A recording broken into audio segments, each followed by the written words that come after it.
श्री गणेशाय नमः। अध्याय 5। मैना को प्रत्यक्ष दर्शन देकर शिवा देवी का उन्हें अभिष्ट वरदान से संतुष्ट करना तथा मैना का जन्म।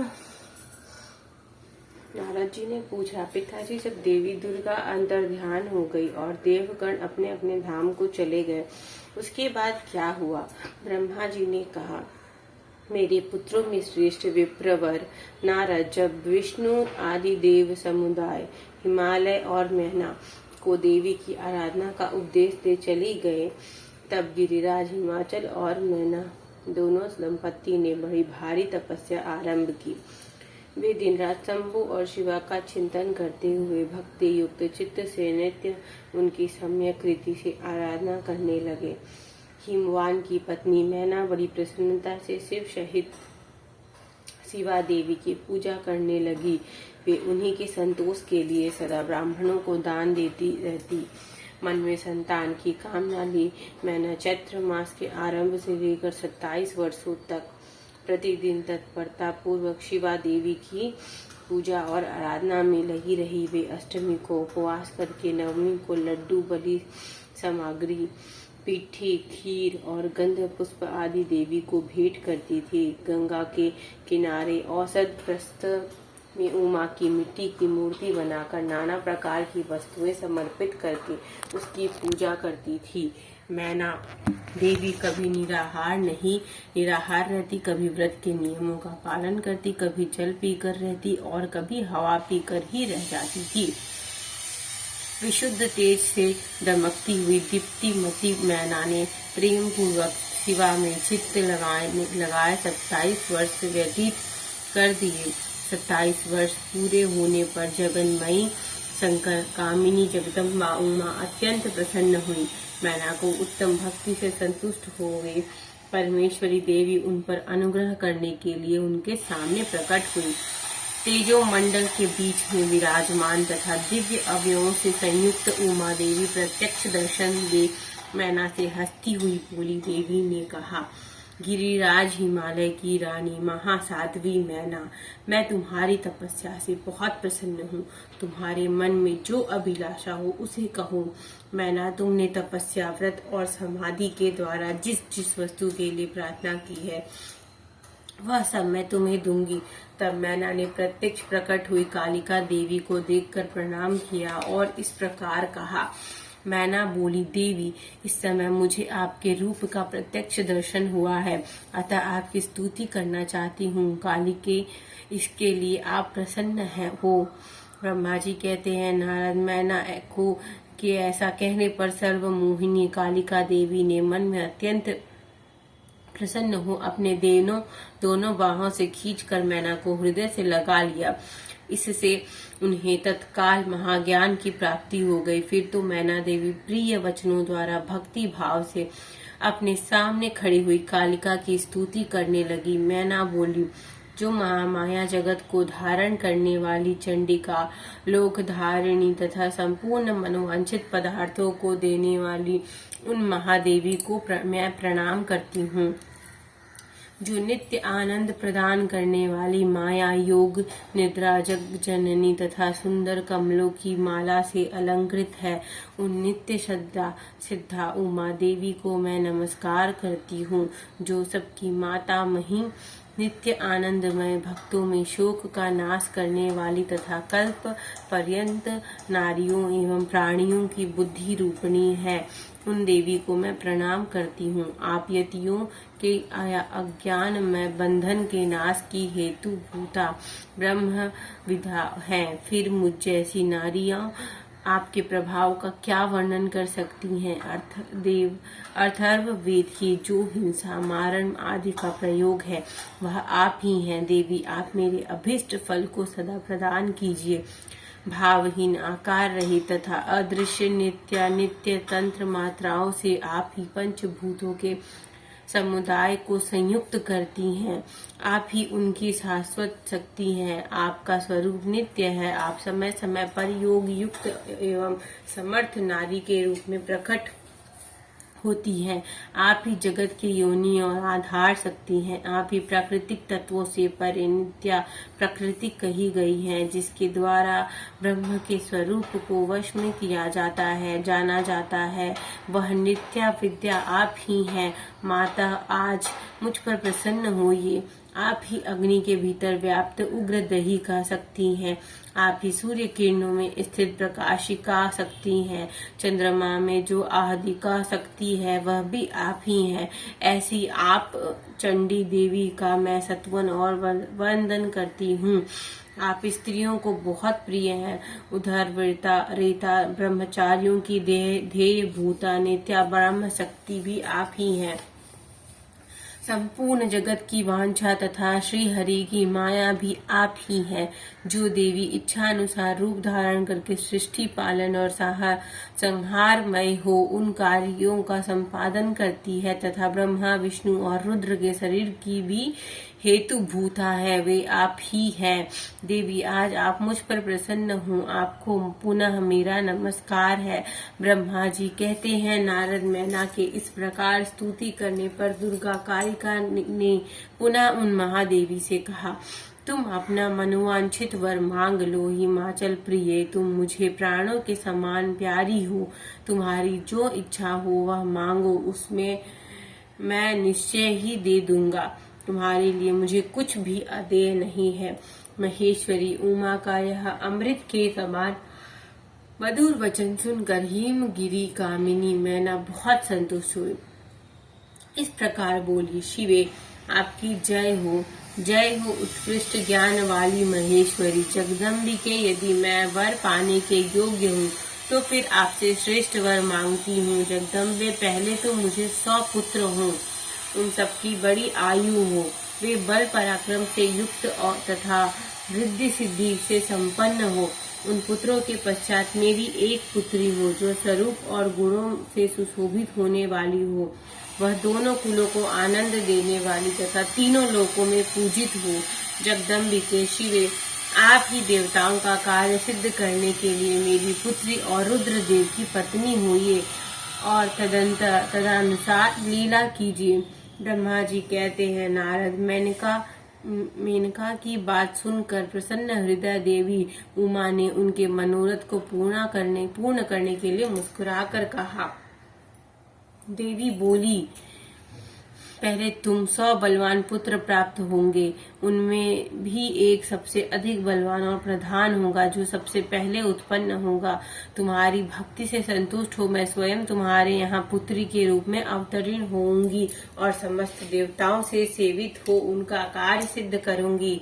ऐसा कहकर जगत्राणिनी परमेश्वरी कालिका शिवा मेनका को देखते देखते वहीं अदृश्य हो गई। तात महेश्वरी से अभिष्ट वर पाकर मेनका को भी अपार हर्ष हुआ। उनका तपस्या जनित सारा क्लेश नष्ट हो गया। मुने फिर काल क्रम से मैना के गर्भ रहा और वह प्रतिदिन बढ़ने लगा। समय अनुसार उसने एक उत्तम पुत्र को उत्पन्न किया जिसका नाम मैनाक तथा उसने समुद्र के साथ उत्तम मैत्री बांधी। वह अद्भुत पर्वत नाग वधुओं के उपभोग का स्थल बना हुआ है। उसके समस्त अंग श्रेष्ठ हैं। हिमालय के 100 पुत्र में वह सबसे श्रेष्ठ और महान बल पराक्रम से संपन्न है। अपने से या अपने बाद प्रकट हुए समस्त पर्वतों में एकमात्र मैनाक ही पर्वत राज के पद पर प्रतिष्ठित है। इस तरह अध्याय 5 संपूर्ण होता है। अगला अध्याय देवी उमा का हिमवान के हृदय तथा मेनका के गर्भ में आना। गर्भस्था देवी का देवताओं द्वारा सत्वन उनका दिव्य रूप में प्रादुर्भाव, माता मैना से बातचीत तथा नवजात कन्या के रूप में परिवर्तित होना। ब्रह्मा जी कहते हैं, नारद, तदंतर मैना और हिमालय आदर पूर्वक देव कार्य की सिद्धि के लिए कन्या प्राप्ति हेतु वहां जगजननी भगवती उमा का चिंतन करने लगे, जो प्रसन्न होने पर संपूर्ण अभिष्ट वस्तुओं को देने वाली है। वे महेश्वरी उमा अपने पूर्ण अंश से गिरिराज हिमवान के चित्त में प्रविष्ट हुई। इससे उनके शरीर में अपूर्व एवं सुंदर प्रभा उतर आई। वे आनंद मगन हूँ अत्यंत प्रकाशित होने लगी। उस अद्भुत तेजो राशि से संपन्न महामन हिमालय अग्नि के समान अदृश्य हो गए थे। तत्पश्चात सुंदर कल्याणकारी समय में गिरिराज हिमालय ने अपनी प्रिया मैना के उदर में शिवा के उस परिपूर्ण अंश का आधान किया। इस तरह गिरिराज की पत्नी मैना ने हिमवान के हृदय में विराजमान करुणा निधान देवी की कृपा से सुखदायक गर्भ धारण किया। संपूर्ण जगत की निवास भूता देवी के गर्भ में आने से गिरि प्रिया मैना सदा तेजो मंडल के बीच में स्थित होकर अधिक शोभा पाने लगी। अपनी प्रिया शुभांगी मैना को देखकर गिरिराज हिमवान बड़ी प्रसन्नता का अनुभव करने लगे। गर्भ में जगदम्बा के आ जाने से वे महान तेज से संपन्न हो गई थी। मुने इस अवसर में विष्णु आदि देवता और मुनियों ने वहां आकर गर्भ में निवास करने वाली शिवा देवी की स्तुति की और तदंतर महेश्वरी की नाना प्रकार से स्तुति करके प्रसन्नचित हुए। वे सब देवता अपने अपने धाम को चले गए।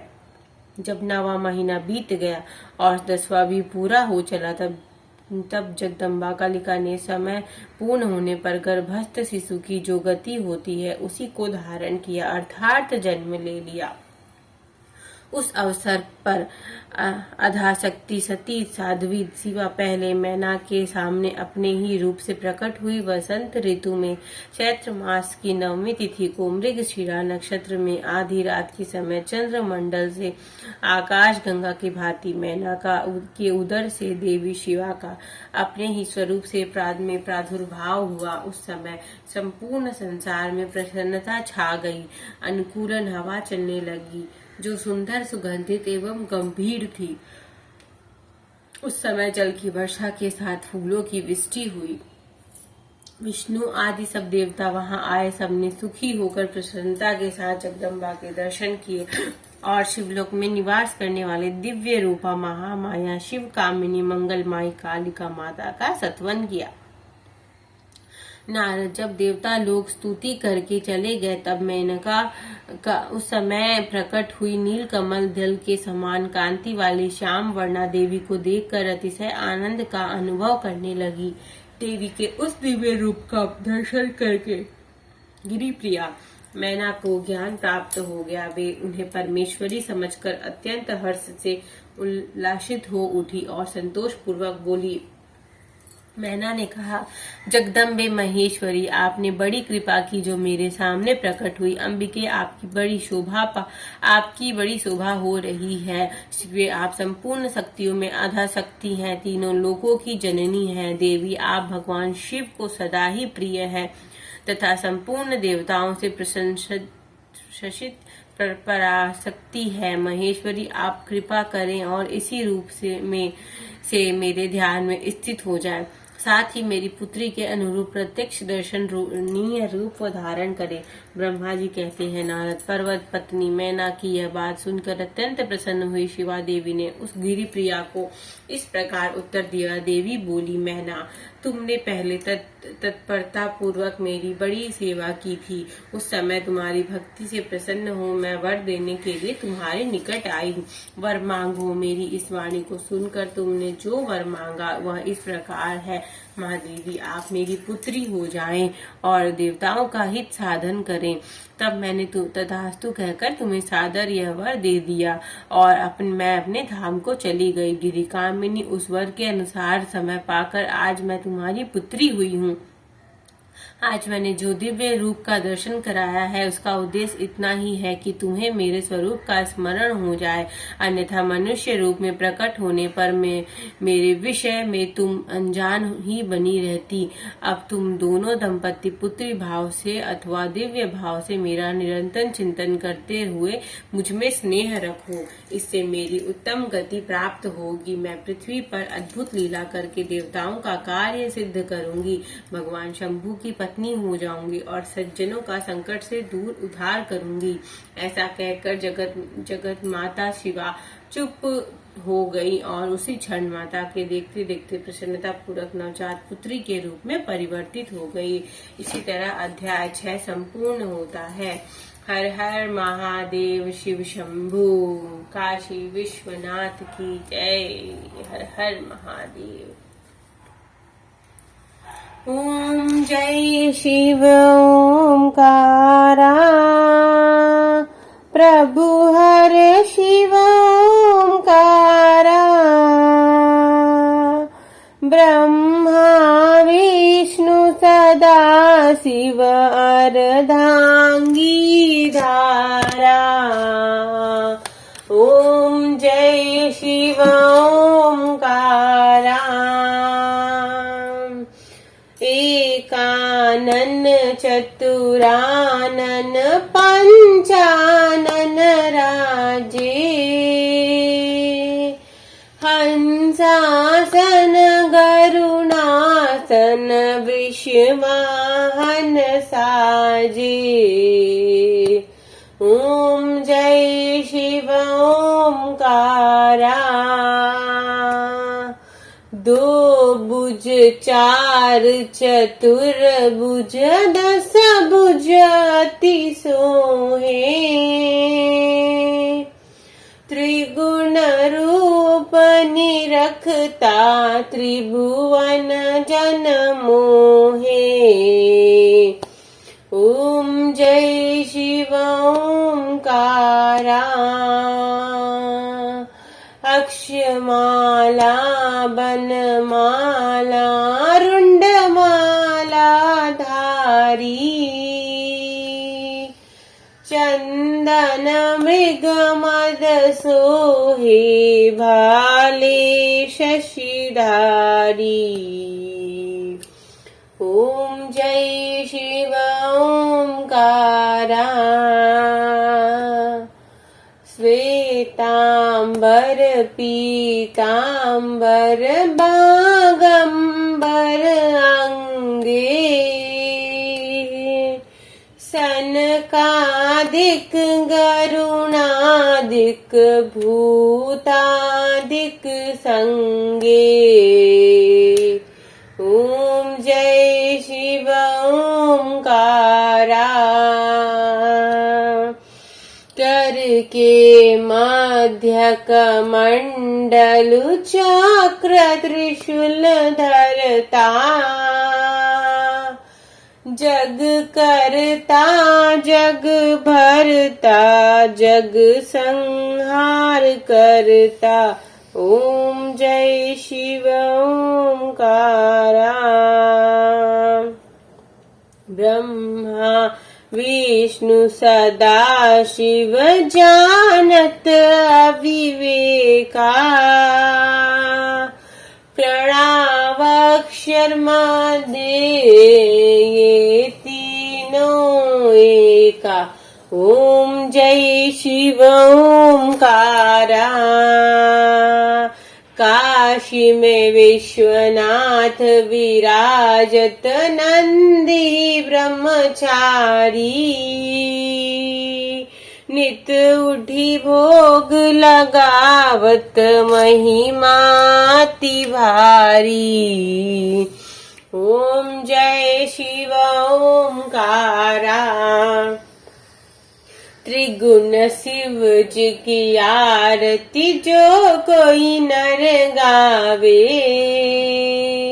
कहत शिवानंद स्वामी मन वांछित फल पावे। ओम जय शिव ओंकारा कर्पूर गौरम करुणावतारम